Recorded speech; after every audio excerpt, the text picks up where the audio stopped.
Hey everyone, how you doing? This is Amon Green, Green Bay Packers all-time leading rusher, and you're watching Packers Total Access Live, your daily source for Packer content. Go Pack, go!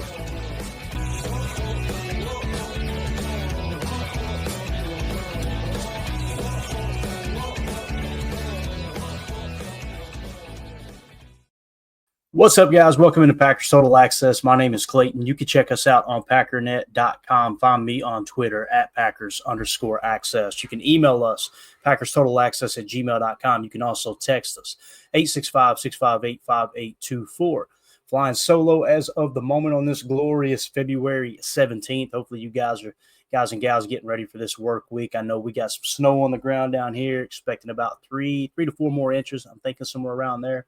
Nothing, of course, what Green Bay's been getting here lately is Tim is probably shoveling snow at the moment. So hopefully everybody is doing great out there this morning. We got Chris in the house. Good to see you, buddy. We got Richard King, So Turtles, Prince.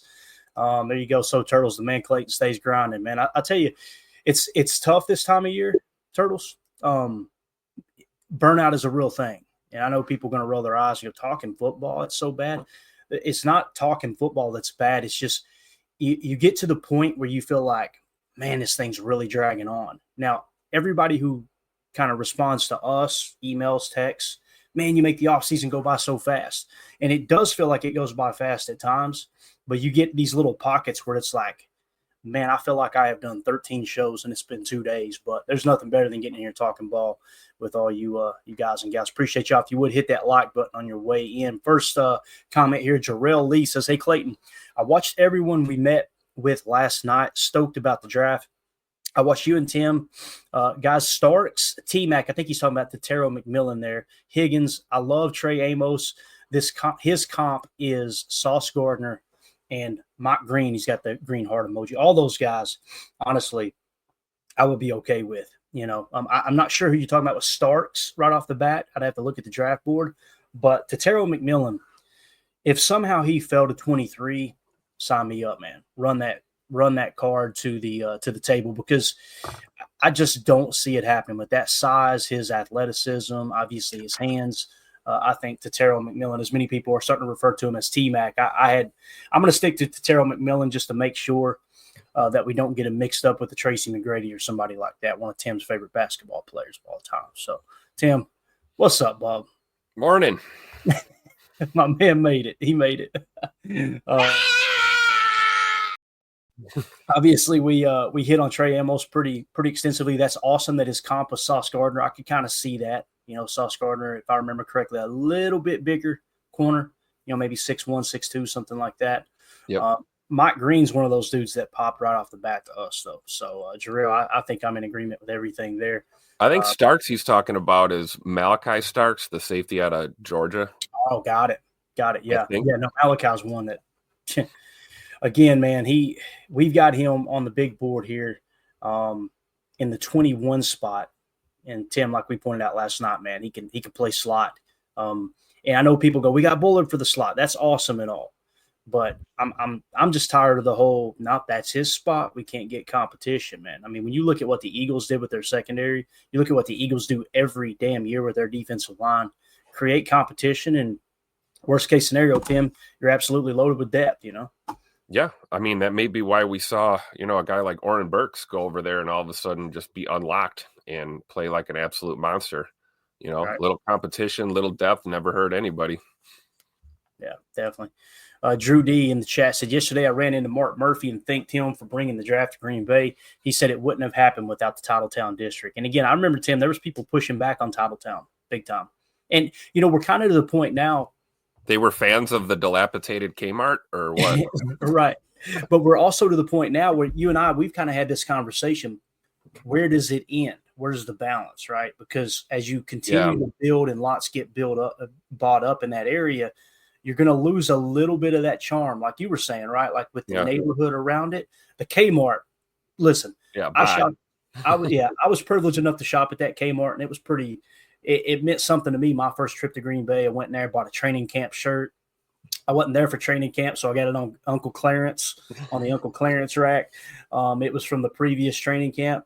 But, yeah, nobody's missing that Kmart. Nobody's looking up like, boy, I sure wish that Kmart was still there over the Titletown district, So, but you're right. There's a balance that I've always felt should be achieved over there. And, the more development you have, the less neighborhood charm you get. And part of that will always be there, especially on the, the south end, the Ashwaubenon side. You got a lot of that charm there. And then just north of Lombardi Avenue too, immediately in that neighborhood. But, the expansion is real. And hey, that's a part of life, right? Things change. That's the one constant. And, if in business, if you're not growing, you're dying. So you got to grow, you've got to develop, you've got to expand. But I think the Packers, should do what they can to kind of foster that neighborhood vibe that is so historic over there at Lambeau Field. And I think the neighborhood is so deep, we don't have to truly worry about it. Like you've got that lot, I believe it's on the northwest corner of the stadium that's now going to be developed. Yeah. I personally don't have a problem with that because you see the neighborhood those houses, guys, the value in those homes that sit right on Lombardi and even 2 or 3 streets deep is skyrocketed right now. I think that will drop significantly after the draft because people are kind of positioning themselves. I was looking at a property, probably a quarter mile, maybe not even that from Lambeau. And it popped on the market. And before I could even put an offer in, it was off the market. So like people are buying that up and I think they're using it to maximize Airbnb for the draft and rightfully so. But I think after the draft leaves, that property value, I don't think it'll go down, but I think it'll stop rising at the level it is. And then we'll probably jump in there and snag a property. So, but yeah, on that corner, I think it would be cool to have a building there. And then like where the church, they've since torn the church down, right, Tim? That church across the street there from Lambeau, the one we talked about, you said that's an empty lot now, right? Yeah, it's part of Packers parking now. I think they extended one of those lots. So like in the general vicinity, right, of the stadium, I think it would be cool to have like almost like a little mini city there, kind of like how Titletown is like this little village, right? But in terms of those houses, I don't know, man. I don't think they're going to get bought up. I think those people will hold strong and rightfully so. So that's true. It keeps that charm that we talked about. And again, that neighborhood is so deep there too. I mean, you're talking about, just firsthand guessing, if you were to say how many houses deep directly from, running parallel with Lombardi Avenue, you're probably looking at 10, 20, 30, maybe 50 houses deep, something like that at least, right? Yep. As you get up there to the a little bit closer to the industrial area for sure. And shout out to all the people that still actually live there and they don't just Airbnb their property. A great deal of the homes they're basically just party houses now. So you're kind of starting to lose a little of that neighborhood charm, but there are a lot of people that do still actually live and work right there by Lambeau. So it's pretty awesome, man. One of the most unique things in the NFL for sure. Yeah, definitely. And again, we'll probably end up on the north side of Lombardi there. We've looked all over. Got a couple spots. We're thinking about buying property. There's a couple of lots. Now the lots are really overpriced, and I get it. Oh yeah. But to be able to go in there and just build a fresh house, would be kind of cool too. So set it up as a studio. That way we got kind of an HQ type thing right there in Green Bay. Holmes says, yeah, Clay, I tailgate where they tore down the church. It's a great spot. So like Tim was saying there, that's kind of become the spot there. I believe the church was, they have another location. So it's not like we got rid of a church to expand a parking lot. They did not abolish it. There's a new location. So that's hilarious. Yeah, they're not anti-church. Okay, we don't want to send the wrong impression there. Number one Packer fan said, "Hey, I miss Kmart in general. Man, there was nothing better. Seeing parents sneak in a lung dart while your kids are shopping for off-brand tennis shoes, man, that was my childhood." Well, they tell you to go outside and ride that piece of crap little toy horse in the front. Remember that thing? We had a place. The Kmart we had back home was in this little mall where there was always more empty shops than there were businesses that were actually open. You had the Kmart, and then you go down the hall, and they had an Aladdin's Castle, and that was yeah, you remember Aladdin's Castle? The arcades, oh yeah. I think I've still got a couple of those tokens back home at my mom and dad's house. I kept a couple. Love it. Boy, you go in there. That was the spot. Mortal Kombat. Let's go, man. Get on the sticks. Yeah, Sub-Zero all day. Let's go. Yeah, definitely. All right, Drew D says. Kmart, huh? Good old came apart. That's what my Uncle Mike used to call it. Came apart. That's an accurate depiction right there. Anything you buy from there came apart. I promise you, man. Drew D says, hopefully Shadow Lane gets changed to LaFleur way soon. We know what that means. That means if that happens, then LaFleur got him a Lombardi. So that's right. Hopefully that happens soon as well. Here's a dude, blast from the past. Here's a guy. I thought this was cool. Driver. ML Football put this tweet out. I thought it was really neat. Most underrated wide receivers in NFL history. I'll start Donald Driver. Hey, no argument for me, man. I was blessed to see about 90% of Donald Driver's career. I think he came in the league in 99. He was a 7th round pick, if I remember correctly. Begged to make the team, and they gave him a shot. And boy, he did not disappoint. And my favorite story from Donald Driver, though, Tim, was I think he was on the Wildy and Tausch show, and it was around the time that Aaron Rodgers was up for that new contract extension when they gave him the 3-year extension. And they asked Donald, what was it like negotiating with the Packers? And he said, Ted Thompson had an open door policy. He said, when we got my deal done, when I made the decision I wanted, he said, I just walked up to his office, sat down, and we worked the deal out right there, me and him face to face. So Driver's just one of those dudes that it was always team first, hard worker, overachiever. I want to say, wasn't he the one? Am I thinking right, Tim? There was a couple of different players in Packers history that grew up homeless temporarily, but I want to say they lived in a U-Haul truck for a little bit. If I remember, you got to read his book, man. We were like this close to not even knowing who Donald Driver was. I mean, he literally fought his way into the league, and struggled a lot coming out of school, and then during school, and then his early days in the NFL. It really it took a lot for him just to get here to play football, and just an amazing success story. And I agree, certainly one of the most underrated, underappreciated receivers in history. Became a really one of Brett's favorite targets for sure once he hit his stride, and then ultimately proved to kind of be a security blanket for a young Aaron Rodgers too. First couple of years of his career, getting to see Donald Driver out there. So man, definitely one of my favorites all time. Might have to add that jersey to the wall, Clayton. I would like a Donald Driver jersey. Yeah, I've got a book that he wrote on like nutrition and kind of his approach, because that dude is just still, as he gets older, it seems like he gets in better shape. Now, obviously, looking at me, I haven't read the book. I've glanced through and looked at the pictures a time or two, but I need to dive into that book and kind of take the Donald Driver approach. He's got exercises and everything in there, just stuff that he does diet-wise, recipes, pretty cool. I'm kind of a nerd for that type of stuff. Jarrell Lee with the super chat. Thank you so much, sir. He says, if Jair don't want to play, trade him for Max or Miles and sign his successor in the draft. Trey Amos, 6'1", 190, Sauce, 6'3", 190. So there you go. I didn't realize Sauce was that tall. I knew he was at least 6'1", or at least that's how I was remembering it. But yeah, in terms of that trading Jair for Max, obviously that wouldn't be a player for player trade there. But I think he could sweeten the pot a little bit. And we've actually got an article that Rod Demoski wrote that I think it just dropped today. It might have been the same article that I pulled that quote from the other day. There's another section in there we'll hit on real quick. Matter of fact, why don't we do that? Why don't we slide up ahead here and let's hit it, and then we'll come back to some of the other stuff. I'm going to go grab my coffee real quick. I'll be right back. You do your thing, man. So this is what Rob put out earlier today, a link to his article. So if you guys want to go read that, go give it a like, all that good stuff. In the article, it said Alexander declined to speak with reporters on the last day of availability at the end of the season, saying he had, quote, nothing good to say, and that he did not know if he would be back with the team in 2025. So, you get a lot of ridicule when you talk about some of these negative topics, and you guys know where I stand. I want Ja back. I just want it on a contract, a restructure where it protects the team if he doesn't end up on the field. That's my only thing. I think Jair's a great player.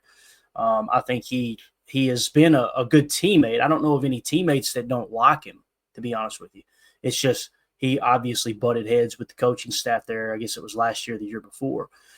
So when it comes to this, that nothing good to say, that's what we were talking about. And when I first mentioned that, I had heard it from Rob on Wildy and Tausch. And I had mentioned it, and I don't know, where'd you hear that? Okay, I'll back off of this a little bit. Guys, we talk about 99% positive stuff on this podcast, and I like it that way. That's by design. That's not just smoke and mirrors. We don't want to sit back and harp on the negative and be miserable fans, especially in the off season. It's a long time, especially in the regular season. I say it all the time. Like, we wait all year long for the NFL season to start, and then as soon as it starts, there's a portion of the fan base that just want to be negative about every damn thing. I'm done. I've cut them off. Like, I'm not responding to the texts anymore. I'm not responding to if you're a fan that the only time I hear from you is when something bad is happening to the Packers, man, I just can't do it. I got to protect, as the kids say, my mentals, right? But I'm telling you right now, this is a real story, and we've got to cover it. We got to hit it. That whole nothing good to say really did kind of go, whoa, that's an interesting way to walk out of the locker room at the end, because that's the final impression you leave at the end of the year. It's not like Jair's going to be doing interviews. It's not like Goody's going to openly talk about this every week. So that was kind of the stamp of, I'm pissed off. See you guys next year. Maybe. That's really what he did there. So, that's why I think it is possible that obviously he isn't back. Might have been a better look if he just said, hey, no comment. Yeah, right. Yeah. It's kind of like what was it last year, the year before, when he told the media, they asked him a question, and all he had to say was no comment, right? And walk away. But instead he said, I'm tired of talking to y'all and getting in trouble for it. Like, oh, boy, why do we have to do that? You know what I mean? Like, but again, knowing my personality, that's probably how I would handle it too. So anyway. It's true. I don't think I don't think the Browns or the Raiders are going to be chomping at the bit to trade for Jair. I think Jair would just be added bonus to any potential deal, right? I would think so. And Drew says here, people don't understand when Jair misses games, we save money. That's why we only paid Jair $6.65 million in base salary last year. And that's where the guaranteed money comes in. That's why we always talk about you can sweeten the pot with a player with some guaranteed money. In that regard, and the suspension too. When he got suspended, he had to pay money back. I'm pretty sure he had to forfeit his check there as well. But I'm eager to see what happens with Ja in this situation. And here's the thing: like, you can free up money by cutting or trading him. Absolutely, you can do that. And if I'm understanding Drew, what he's saying is it's a little more palatable than people make it out to be, as if he's getting paid that full cap hit, which isn't the case. Right. But let's say that you did cut Ja and you freed up $6 million this year, right, Tim, where you traded him away. And let's just say the number is $6 million. They may do a post-June 1. They may go a different route. They may convert and adjust the contract before he's traded. He may play under his exact hit. We keep mentioning that. I'm still at 50-50. I haven't changed. I'm sure you haven't either, right, Tim? No, I'm still there. Yeah. 50-50. But let's say you free up $6 million, right? And then you go out and you sign, say, DJ Reed. Well, DJ Reed is one of 3 corners that I'm interested in. And we'll talk about that here in a second if we have time. The short list of free agents that I'm really kind of, hey, man, if we can get the right deal on them, I would be okay with it. But if you cut John, free up $6 million of whatever his cap hit is, and I don't have it pulled up right now, and then you tack on $14.7 million average annual value for a DJ Reed, you're almost in the same ballpark of what you were paying Jair. Now, what if you go that route and then DJ Reed gets hurt? You're in a worse situation, because DJ Reed isn't quite the player that Jair is, and any player can get hurt. So that's why you got to be kind of careful with going out and getting a big name guy. And that's why I kind of like what Jarrell Lee was saying there, man. Go draft a dude. Maybe you can hit on that guy that's the next big thing, right? Jair was a draft pick. Obviously, we hit on that. He played great football for many years. Hopefully, he's got a few more years left in him in Green Bay for the right price. But also, you drafted Eric Stokes. That's a swing and a miss. If you draft someone, that could be that at the 23rd pick as well. We got to take that into consideration. So there's no guarantees for sure. That's why I've always seemed to be kind of trade back, collect picks, take multiple swings, see if you can hit on your Jaden Reeds, you can hit on your Tucker Crafts, your Edgerrin Coopers. I mean, think of some of the best football players on the Green Bay Packers right now. They are not first-round picks. So why not get yourself multiple swings with a cheaper cap hit? It's just we fall in love with a handful of prospects, Tim, that might require us trading up or hoping on not winning the draft that they fall in our lap. And that's definitely the more enjoyable way to experience the draft, So for sure. All right, let's see here. What else we got in the chat? We got that one. Thank you again for the super chat, Jarrell. We appreciate you, man. Drew D says, I feel the pain in Tim's soul every time we talk about Jair. LOL. It's true, man. It's true. I want the old job back, man. Don't you guys miss this Jair? Remember this guy? Took it down the sideline, turned over with my guys, gave the football to a little kid wearing 23. No doubt, man. Come on back, Ja. We still love you. And that's what I'm saying. Like, I don't know of one teammate that doesn't like him. And when we hit that quote from Rob a couple of days ago, you'll remember it wasn't teammates said. It said multiple people within the organization or within the – I'm trying to think of how they worded it now. It was it didn't say anything about teammates. It could have meant that, but I think what it meant was, maybe coaches, maybe front office personnel, that type of thing. So his teammates love him. They seem to. So, and I know he and Xavier McKinney at last training camp, Josh showed up to training camp, which that was a little frustrating, a couple years before him kind of skipping, not training camp, but skipping the OTAs and stuff. He showed up this year, and obviously he and X kind of hit it off. But, you guys remember too, early in the year, Jair Alexander was the more vocal one in the locker room. Seemed like every post-game locker room speech was Ja. So, maybe, I don't know. Maybe they can make it work in return and everything. So Drew D says, if we trade Jair and draft a cornerback, I don't want to hear the fans crying about the rookie is going through some growing pains. There you go. Amen. Such a true statement right there. Or even worse than that, Drew, the one I hate the most is them not even being able to get on the field, right? Yeah. That's the tough part for me, because I'm looking up going like Edgerrin Cooper. Let's be honest. Edgerrin Cooper's ass should have been on that field from day one. And it was, he doesn't quite know what he's doing yet. And we got to ease him in.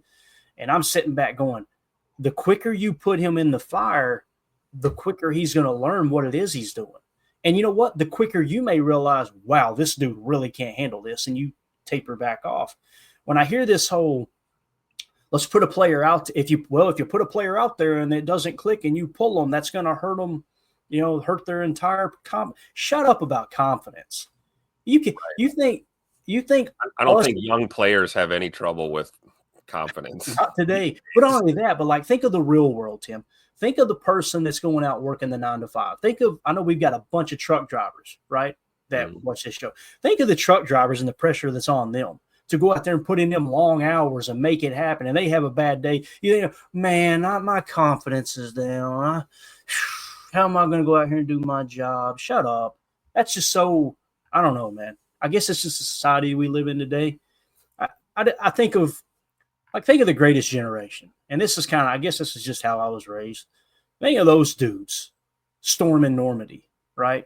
And everything that went with that. You're talking about kids that lied about their age so they could serve in World War II. And think of the mental toughness it took to do something like that. And then here we are in 2025 where we've got every single thing given to us. I'm as guilty as you. I'm so damn spoiled. It's not even funny. And to think of a player, his confidence is hurt. We need to give him a little bit of time. Shut up. That's just crazy to me. I think with Coop, it was just the injury and him missing time during, camp and preseason. That's what kind of hurt him as far as finding the field sooner. Mm-hmm. But that's you're right. The role. Yeah. Yeah, it played a role, but I think there's also some logic to what you're saying, too. It's like you don't want to handle them with kid gloves all the time. Just put them out there and let them play football. That's why you drafted them, right? Right.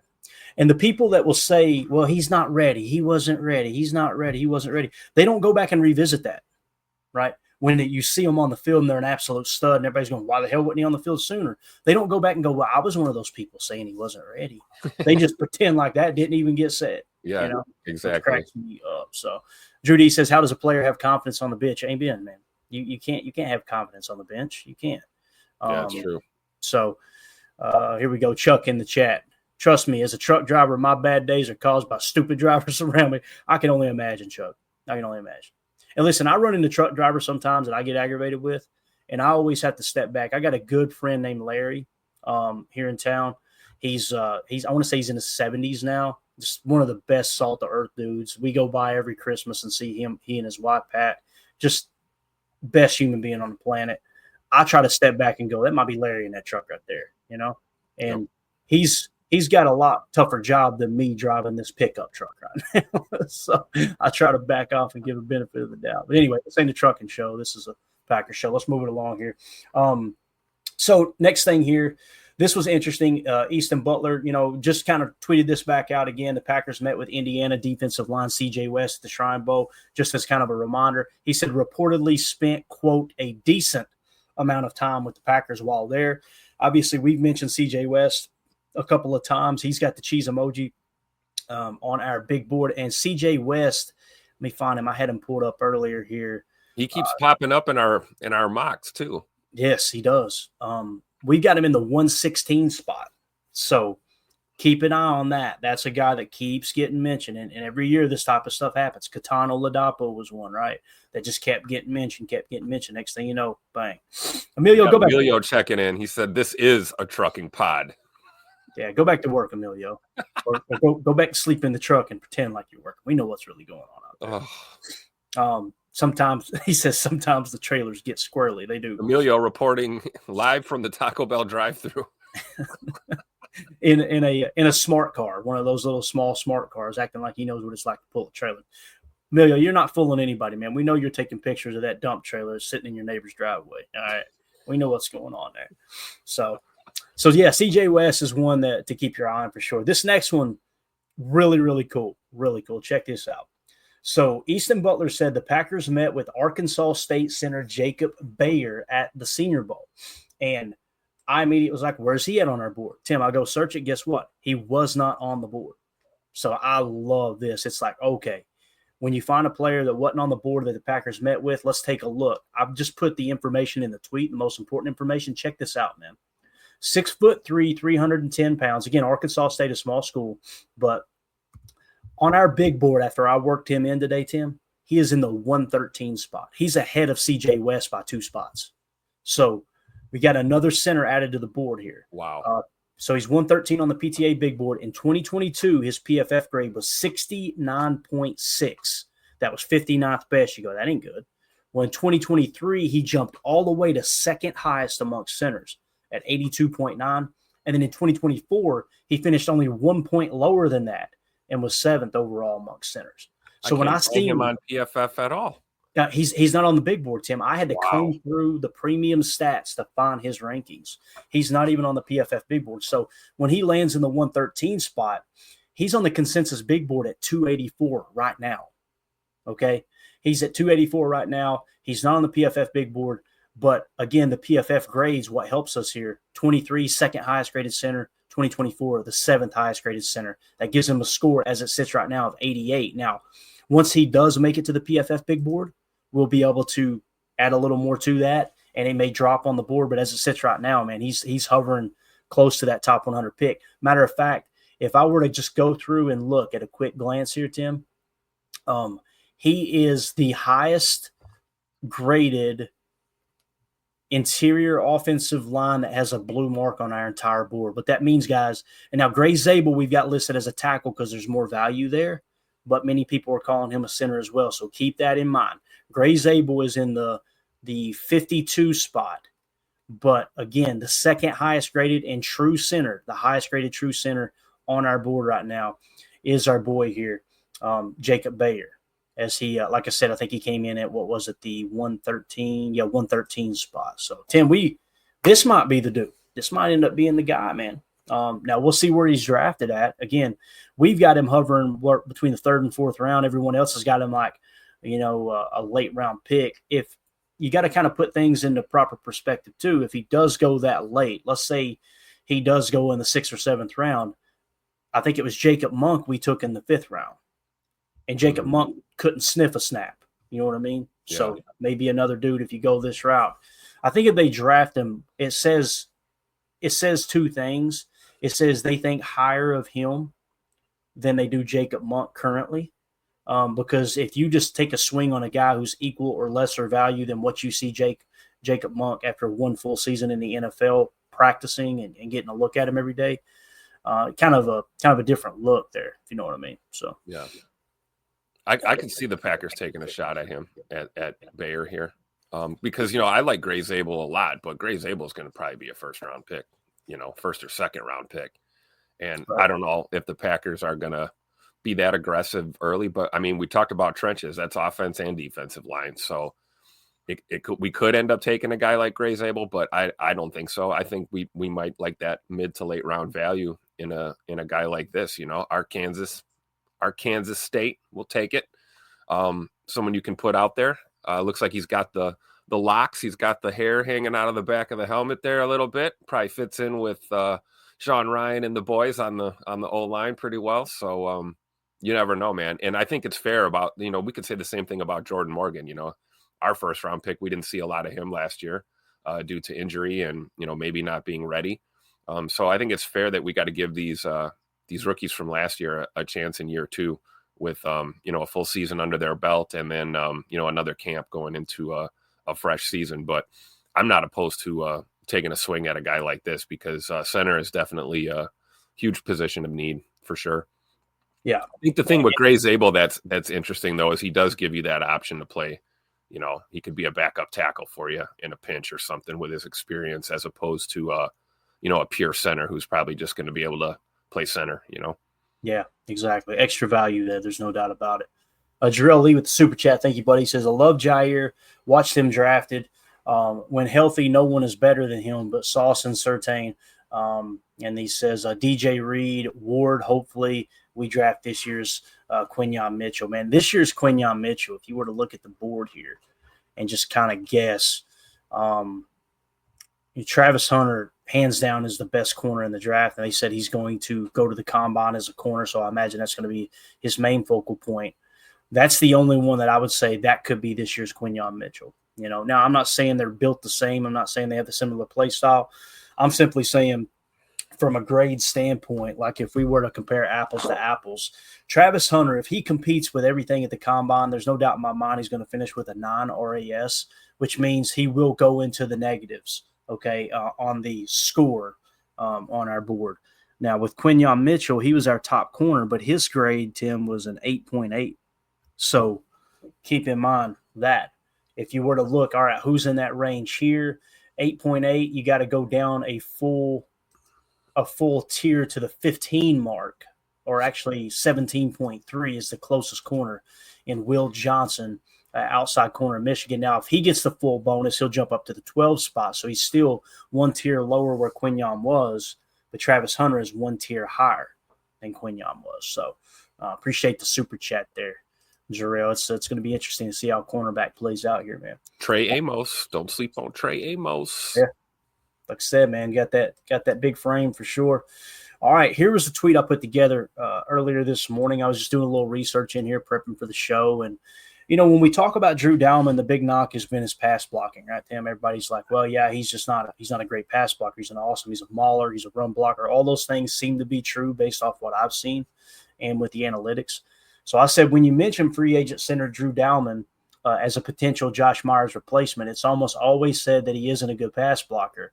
Well, here were the pressure percentages allowed last year. Drew Dalman only allowed 3% pressure rate in pass blocking down. So I took the pressures allowed, divided it by the pass blocking snaps, and you only have a 3% pressure allowed, okay? Josh Myers allowed 5% pressure last year. So if people are going to say Drew Dalman isn't as good a pass blocker as Josh Myers, I don't know where they're getting their information from there. Again, this was last year's numbers. If you want to go out over the course of his career, maybe it works out that way. But when you look at the run block grade, here's the big differentiator, right? Like 3% to 5% pressure. I don't think there's anybody in the chat that would say, I'd rather have the 5% than the 3%, right? But when you look at them, that's fairly close, 2% difference. Essentially what that means is he's given up 2 more pressures every 100 pass snaps than Drew Dalman. That's not like a huge difference, although it is a difference. But when you look at the run block grade of 80.5 for Drew Dalman, and then you look at Josh Myers at 50.9, this isn't even close. Again, it doesn't matter. It doesn't matter what we think. It's how does Goody see it? I'm kind of with, I think it's Drew that's been kind of talking about this, and several other people on Twitter. If they can get Josh Myers on a really, really team-friendly deal, I'm okay with it. That doesn't mean you still don't draft a center. It doesn't mean you don't try to let Jacob Monk beat him out. There's value there with Josh Myers, especially the other thing we got to throw in is the season he had last year. Like the year he had in general, losing his father, dealing with stuff like that throughout the year, man, that's tough. And for him to not miss, to the best of my knowledge, he didn't miss a damn game, right, Tim? Other than with the Detroit game that he missed, because I think he left in that game, though. Right? He left early in that game. Yep. So he's pretty much available every game, to the best of my knowledge. Super. I want to use the word durable. I think he's borderline like a durable guy, or at least a dude that we talked about willingness to play through injuries. He had, I believe, wrist or thumb, something with a hand. He's had ankles, knees. And you can't make the club in the tub, right? The guy lays it out and wants to play. We got to talk about the fact that, he's loved in that locker room. Josh is a stellar teammate. Big time. Guys really love playing with him. He's got his own kind of style of leadership. And, you also have to remember the chemistry with Jordan Love. This is not snap the freaking ball Josh anymore. That guy is long gone. He's made steps in the right direction. He's not quite where we would like our center to be at, but I'm with you, Clay. I think if he's not willing to be super greedy and he takes a team-friendly deal, I don't think it hurts us by keeping him around at all. And then you kind of take the same mentality we had with Jair, right? Whether Jair's here or not next year, we got to get some corners. We need some depth, right? And you would say the same thing at center, whether Josh is here or not. Probably need to go find a center or at least somebody that can play the interior O-line for sure. Yeah, and the only reason I would kind of take a step back from that kind of stance and go, I don't see them having both, is because you drafted Jacob Monk. Like to carry 3 centers would be crazy. Because again, we haven't seen Jacob Monk really contribute at guard, right? We have Josh Myers might be able to. He might be a better guard than a center. Who knows? We've never seen that. Typically with centers, you don't have the size, you don't have the reach that you want to play other positions. That ain't a problem with Josh. Josh is a big old boy, 6'5". Yep. So if you told me, all right, Clayton, here's the plan. We're going to see if Josh Myers will come back on $3 million or less per year. I'm totally okay with that. He knows the system. He can play center in a pinch. He can be that solid backup center. And you go get Drew Dalman for what the market value is suggesting at $6.8 million per. Now you got less than $10 million tied up in the center position. And you got one of the you feel a lot better about having Josh Myers as your backup center than if it was just Jacob Monk. Now here's the thing too: if Jacob Monk has passed Josh Myers now, where they think okay, or at least he's equal, then you have the same approach, but you let Josh Myers walk. You got Jacob Monk as that solid backup. You go get someone like Drew Dalman, or you draft a Gray Zabel if he falls to the right spot. I'm not as high on Gray Zabel as most people are. I'm pretty high on him. Don't get me wrong. Like if I were to find him here on the board, where do we have him at? I know he's toward the top. We've got him in the 51 spot or 52 spot. Some people, Tim, they've got that cat. Now he's creeping up in the top 20. And I'm too drunk to taste that chicken. You know what I mean? Like it's going to take a little while for me to get, and he may end up being a great player and well worth the pick. It's just right now, based off the information I'm looking at, I don't know. I'm a little bit hesitant to dive in there. Daniel Jeremiah does not have him. Actually, he does. He has him at 48. Okay. So again, we've got him at 52. He's much closer to where we got him than most people do. The 33rd team has him at 89, or at least pre-Senior Bowl, they had him at 89. And then Dane Brugler has him at 38. So there's nothing on our board that says, yep, he needs to be in the top 20 or even, maybe even a first round pick. But the versatility is definitely going to come into play. There's no doubt. So if you were to go keep Jacob Monk, right, and he's your backup center, and you go get Drew Dalman, and then let's say you draft another offensive lineman.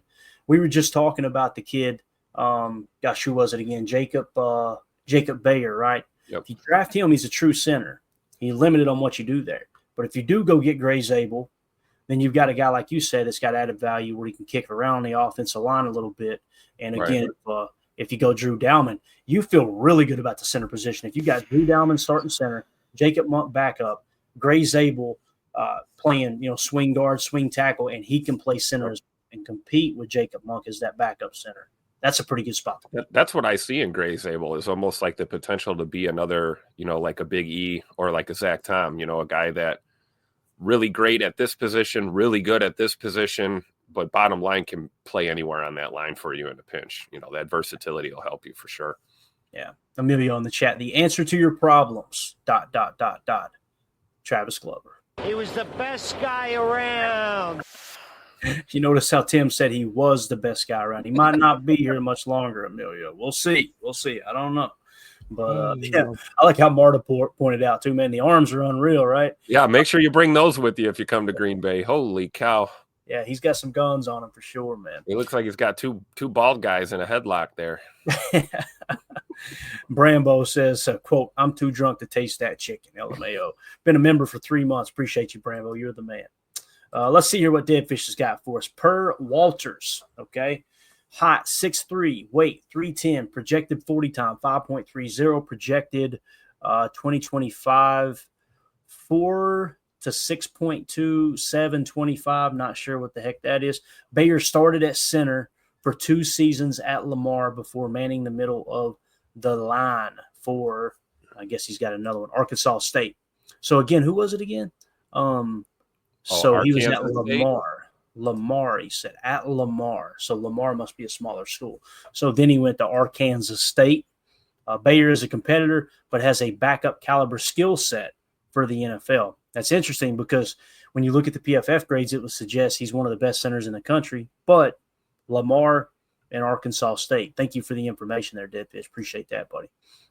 That's when the rest of the information comes in on him. That's when he will drop on our board. But as it sits right now, again, we've got him fairly high. And I was wrong.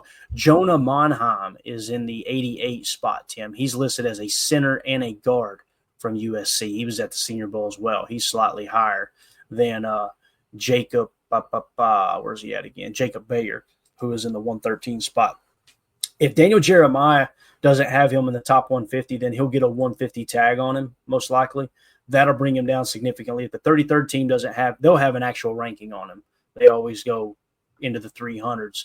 So if he pops up at 250 or something, that's going to drop him down significantly. He may end up down around 200, Jacob Bayer, when it's all said and done. But we'll see how it shakes out for sure. That's what he's saying. Okay, 4 to 6 round projection. Got it. Yeah. Got it for Bayer. That makes sense. Thank you so much for that information, Deadfish. You are the man. Prince says Lamar specializes in developing javelin throwers. I'm not sure if that's true. Hopefully that's not a derogatory remark, and I'm just too stupid to realize it. So we'll just keep it moving along here. We might have just got canceled, Tim. I didn't even know it. I can't keep up with what's offensive nowadays, to be honest with you. Yeah, I don't even bother trying. So there you go. There's the Drew Dowman, Josh Myers talk. It's going to be interesting to see what we end up with there. And we already covered Josh, so we're good there. You want to talk about Josh one more time, Tim, before we wrap up? Yeah. He was the best guy around. There, that's all I got to say. That's it for silence. Ben Holden says, he's a fan of the show. Ja's out there listening right now. Absolutely. He listens every day, man. You kidding me? Ben Holden says from left to right, offensive line, Rasheed Walker, Jordan Morgan, Elton Jenkins, Sean Ryan, Zach Tom, or Walker. Okay. When you say Walker there, I'm not sure what you mean there. To me, there's no reason to think Rasheed Walker. Oh, he's saying or. Oh, we're going left to right on the line. Got it. Okay, so that's his first. He said Rasheed Walker, Jordan Morgan, Elton Jenkins at center, Sean Ryan at right guard, Zach Tom at right tackle, or go Rasheed Walker left tackle, Elton Jenkins left guard, Zach Tom center, Sean Ryan right guard, Jordan Morgan right tackle, or you can go Walker, Jenkins, Monk, Ryan, Tom. Now, listen, people are going to scoff at that whole Tom at right tackle. I want to hit Tom out for a minute. Last summer, Rob Demoski said someone within the building told him that the center of the future is already in the building, okay? And we immediately start thinking, I would rather leave Tom at right tackle and move Elton to center if that's the case. It could, in a perfect world, Jacob Monk would just step up and play all-pro ball at center. That would be absolutely awesome. Probably not going to happen at this point. But in that article from Rob that I tweeted out earlier, he specifically mentioned Zach Tom potentially kicking the center. He didn't say it's going to happen. He's just saying. So here's what I'm trying to piece together for you. Last summer when he made that statement, he didn't specify who he was talking about. They didn't even specify. But now in this article, he specifically mentions Zach Tom. Could he kick the center? I'm just saying, you're reading between the lines, keep an eye on that. Don't be surprised if we look up, they draft another offensive lineman. Maybe somebody like Gray Zabel who's got tackle experience. All of a sudden, Tom is an all-pro center because the quote, Tim, that went with that, I'm pretty sure I got this right. It was Pro Bowl caliber tackle. This is Zach Tom. Pro Bowl caliber tackle, all-pro guard, Hall of Fame center is what that person said. The question is, why the hell hasn't Zach Tom been playing center the last two seasons? And here's the only thing I got. Tackle is more valuable to the Packers than center. And that's where I right tackle, I should say. I'm not committed enough, to my opinion, Tim, to say center is more important than right tackle with a right-handed quarterback. But damn, I'm this close, man. Yeah. Because you look at the other teams across the league, and it's like Jordan can make stuff work, stepping up and out, sliding around that pressure from the right tackle. He given up the third most pressures at the center position this year, according to PFF, and that's what Josh Myers did. That's a hard thing to handle when that pressure is right in your lap, So I don't know. What's your take on this? Which one would you choose out of these three? Let me ask you that. On the surface, what looks, honestly, to me, the most enticing would be, Walker left tackle, Jenkins left guard, Zach Tom at center, Sean Ryan right guard, and then Jordan Morgan being able to step in and play right tackle. I mean, we're trying to make Jordan Morgan a guard. I understand that's the project, but the kid played a lot of tackle in college, and maybe he could fit in on the right side. I'm coming around to the possibility of that first scenario. You go Walker, Morgan, Big E at center, Sean Ryan, and then Zach Tom stays where he is on the right side. I think that's a realistic possibility too. I think it's just going to come down to ultimately who they decide is going to be the center, and we'll kind of see how things plug and play after that. But I think all of these are in the realm of possibility, some more likely than others, but any one of these scenarios could happen.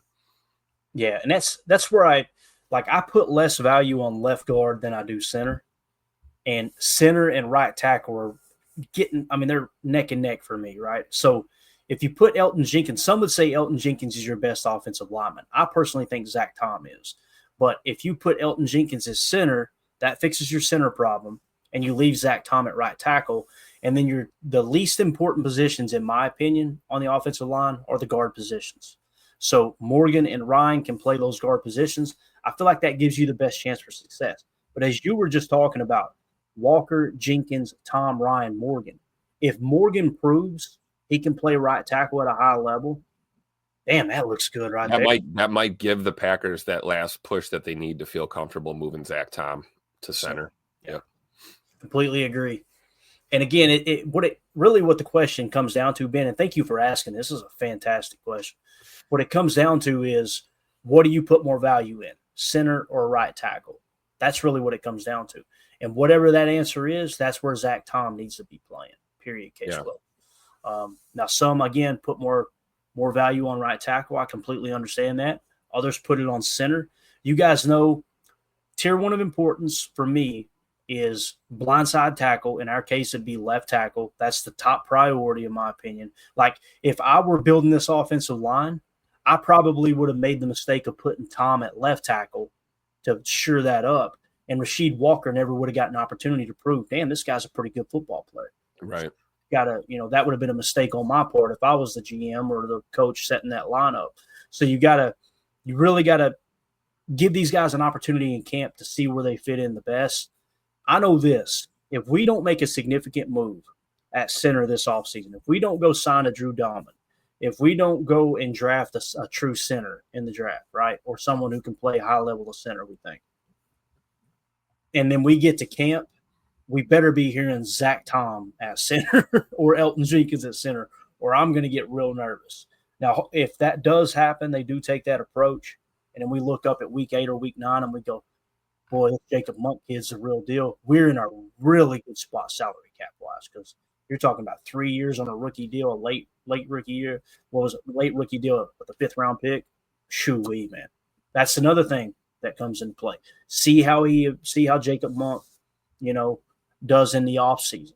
But you can't wait around and just assume he's going to be able to take over that role unless you're truly committed to, okay, If Jacob Monk doesn't take that next step and take that starting center role, then we're going to kick Morgan to center. I personally believe, this is just my opinion, I think Tim probably disagrees, and that's okay.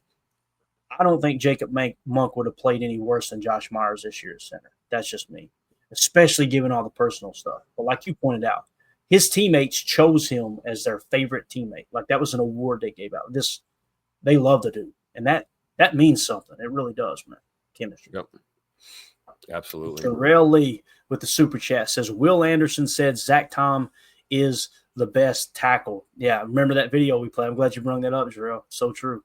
And another thing that could fall through here is I'm reading his super chat, Tim. If you kick Tom to center and Jordan Morgan can't handle the tackle position, now you put a quarter in the merry-go-round. Everybody's shuffling around. They're trying to find the right fix, and that could be disastrous, Yep. Based off the information. We'll have to hear Emilio talking about Travis Glover again, I know this. I know this. If he doesn't work on the offensive line, don't be surprised if Emilio's talking about Travis Glover trimming down and playing tight end. Maybe he's going to get in the lineup. Jarrell, thank you so much for the super chat, man. Emilio said, "Has Big E already won an All-Pro?" That's a great question. I believe so. I think. I'm going to say he has one, right? At least once. Let's see. Let me go to the old Google machine, and they may not even know the answer. Has Elton Jenkins, right? Jenkins ever won an All-Pro? I believe so. Let's see what we got here. 2022. Did he actually? Let's see. So we got Elton Jenkins. It says on his Wikipedia page, 2-time Pro Bowler. He was on the all-rookie team. I'm not seeing anything in terms of all-pro, to be honest with you. Let's see here, career, No, if Wikipedia is up there, and you guys know, take that however you want. 2-time Pro Bowler in 2020 and 2022, and he was a PFWA all-rookie team in 2019. So I don't think he has an all-pro. If anyone else knows, yeah, there we go. Holmes says he didn't think it either. So I'm thinking, that he has not won an All-Pro there, Emilio. So that's what I'm thinking of in 22 Pro Bowl. Second time you made the Pro Bowl. All right, that's crazy. No All-Pro for Big E. Wow. Yeah, and again, I'm not saying that I disagree with that. Like, I think he's been a really good football player. I've never looked at Elton personally like that dude is top 3 at his position. I just personally never have. There's a lot of people that have. Top 10, absolutely. But when you say all-pro, you're saying top 2 or 3 at the position. Think of the great guards in the game, and does Elton deserve to be, ahead of them as an all-pro? That can be a little bit tough, So, yep. As Adam Block said, I think that's a fair assessment. He can improve. And he didn't have his best year last year, right? Ryan did a good job pointing that out on Packernet podcast this year.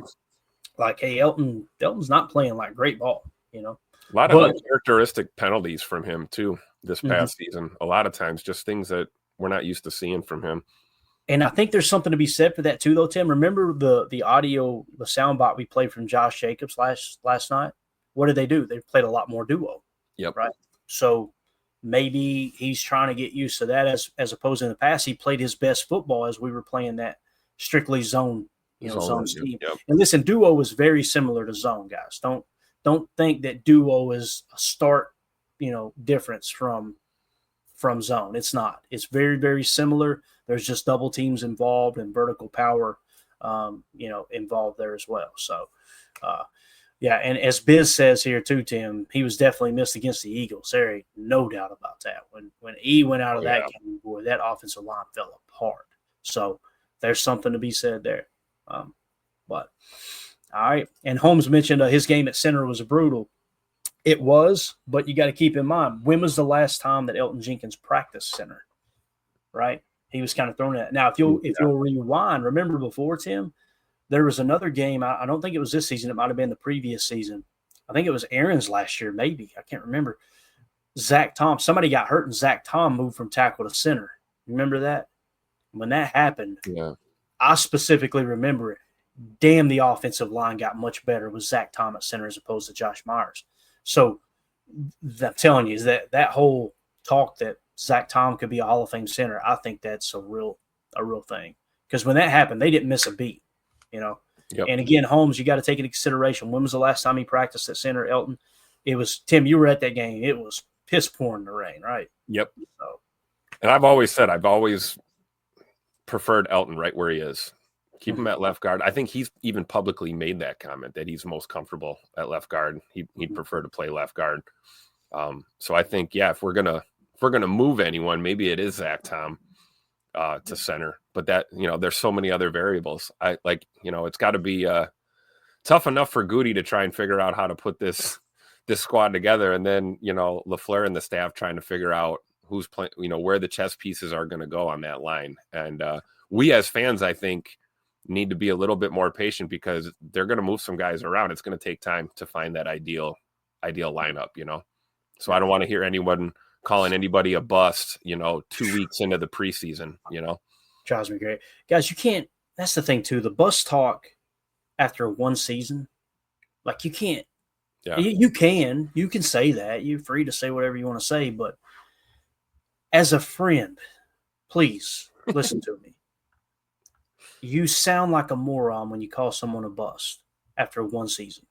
Like there's been, you know how many players in the league went on to be, all timers after they go look. We're saying the same thing about Devontae after his first year. Bingo. That's a recent one. And if you want to go back in time and find one, a little deeper in the past, right? Donald Driver would have been considered a bust. Well, he's a 7th round pick. Doesn't matter. He couldn't sniff the field. Like he was on the cusp of being cut. He had to beg for them to keep him on the roster. So there's some people that probably, I just wasted a 7th round pick on this kid. He's a bust. Let me go back a little bit further. Think about, let's go way back. Go look at Bart Starr, his first few years in the league. And I know we're going way back to the 60s. You know how many people probably looked at Bart Starr as an absolute bust? And he was a late round pick. And then he goes on to be one of the all-time greats with, 5 championships? Like, you got to just – Niners fans weren't happy with Jerry Rice that first year. Oh, dude, there's and he's the GOAT, the absolute GOAT. All kinds of players that you could put into that category, man. You could – Scott Wells. Oh, yeah, I remember Scott Wells. I think they cut him. I want to say they cut him and put him on a practice, and it was just like, oh, that was a wasted pick. And I love hearing – I think it wasn't Brian, but it was Mark Tauscher telling that story. Mark Tauscher talking about how Scott Wells – he said, I remember when I think they moved him to the practice squad or cut him or something, but he was still in the facility. He said, look, that dude wouldn't even hardly talk. The look in his eye was like, oh, they done screwed up. They're about to. And then he goes out in practice, starts kicking people's asses, right? Next thing you know, Scott Wells anchors that Super Bowl team. So you just gotta slow down, man. You gotta slow down and give it a year or two because it takes a little bit of time. Yeah. Fred McFarlane said, when you go in knowing you're trying to draft and develop a guy, right? Everybody's development is different. Some guys get it really quick. Look at Edgerrin Cooper. He developed pretty quickly once he saw the field. But not everybody works that way. Some guys, it takes them a year to year 2, right? Mm-hmm. I think you get into that 3rd year, you look at guys that are looking, to get their first kind of big contract in the NFL. If they haven't taken those strides, now you can call them a bust, I would think, right? You got 3 seasons under your belt. You haven't really moved up the rungs at all. I think that'd be fair, but we just got to be more patient as a fan base, I think. Yeah, I got a poll question for tonight we're going to hit on. We're going to do it on the YouTube stream. If you guys will remind me, if it ain't up when we start, remind me.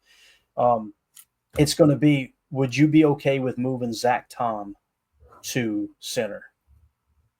And I want to see how many people would be on board with that. I'm not going to list any other details other than yes or no, move Zach Tom to center and see what people say.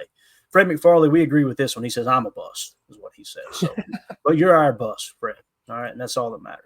So, all right, that's it, guys. We're going to get out of here. Tim, you got anything else, man? I know it's a football pod, but happy birthday to the greatest basketball player of all time, Michael Jordan. I don't want to hear you young kids talking about anyone else. Happy birthday to the other GOAT. Now, listen, Tim, we got a lot of Wisconsin natives here, right? And you were one. I love the fact that you're willing to say Jordan was the GOAT. Jordan was the GOAT, man. Because we hate Chicago, right? We love rooting against Chicago sports. But, man, listen, I grew up watching Jordan.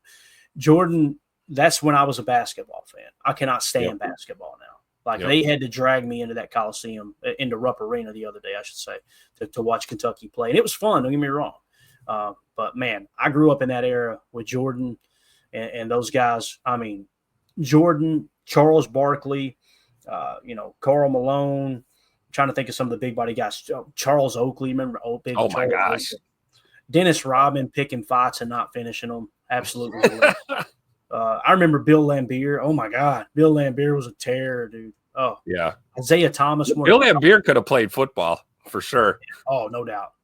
Isaiah Thomas, one of the toughest pound-for-pound dudes on the face of the planet. He was one that would go toe-to-toe with these big guys. But, yeah, Jordan, I watched LeBron's entire career. I remember when LeBron came out of high school, and I was like, I told my brother, I was living in Knoxville, I'm like, hey, we got to watch this kid. They're going to have his high school game televised tonight. And I watched him like, dang, this dude is the real deal. Like, he is unbelievable. Never at any point during LeBron's career did I go, yeah, he's better than Jordan. Yeah. I'm just telling you, man. Jordan. Your only argument would be Kobe. Yeah. In my opinion. If you want to put up an argument, it's probably, Kobe. I agree. That's probably the closest we've seen. And I know the stats and the longevity and everything with LeBron. I get it. You can draw the stats out and prove he's better than Jordan or prove that he's better than Kobe. I'm telling you right now, man, Kobe had that apex predator that Jordan had too. Jordan was that dude that bet against me. Yeah, I want to say, I can't remember what it was. They were in a casino, and I probably wasn't a casino when he was playing days. He was somewhere, and someone told him the night before a championship game, hey, good luck out there tomorrow. And it was a nice gesture, like, hey, good luck, hope you have a good game. And Jordan turned around to those guys and said, that's all I effing needed. Like, he took everything, much like Tom Brady, and used it as motivation, right? So, anyway, it's not a basketball pod, but I'm glad you brought that up, though, Tim, for sure. Because those are the good old days. Hey, guys, you can go back and watch these games. Go to YouTube, type it in. Yeah, man. You and tell me the game wasn't different. You didn't have people flopping. If you flopped on the court from 85 to 95, your ass would have been laughed out of the league. Period. Yep. Case closed. Yep. And there were no such things as easy buckets in the playoffs. Yeah. You come near that basket, you're getting hit in the lane for sure. Yeah. And you brought up Kobe. Like, I don't ever remember a time that Kobe flopped. Not once. No. Never. There's too much pride involved. Too much pride. And that's why I love dogging on Pat Mahomes right now. And Caleb Williams, 1 year in the league, boy, he flopped his ass off last year. Flailing those arms around. I'm done with you, dude. I'm done. We didn't see Jordan flop one time. He may throw his arms up like, where's the flag? There ain't nothing wrong with that. So when you try to act like somebody shoved you down, get away from you with that crap, man. So anyway. All right, that's it, guys. We'll get your basketball talk in. I'm sure we lost 4 stars. Sorry about that. It was on my brain, It's all good, dude. It's all good. It's worth mentioning. So, Tim, thank you for your time, man. We'll see you guys tonight, 7 p.m. Central for PTA Live. We will dive into that short list of free agents, potential free agents for the Packers and the cap, the market value attached there as well. Yeah, the chat was just on fire. We didn't get to it. I'm totally cool with it. Special shout out to Jarrell Lee for the super chats. Thank you so much, buddy. You are the man. And Brambo for being a member here 3 months on YouTube. So we'll see you guys tonight. Everybody have a great day. Stay warm out there. We'll talk to you. And we go. Bye, guys.